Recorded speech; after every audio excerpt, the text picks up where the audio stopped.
খুব খারাপ যে তারা সেই এফআইআর নিতেই চাইছে।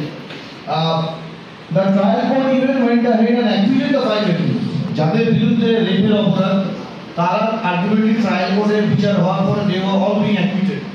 এবারে this made 5 NGOs under the name of Vishaka to file a bill, that is public interest litigation, in the Supreme Court seeking detailed direction on how sexual harassment of women at workplace could be prevented using judicial activism.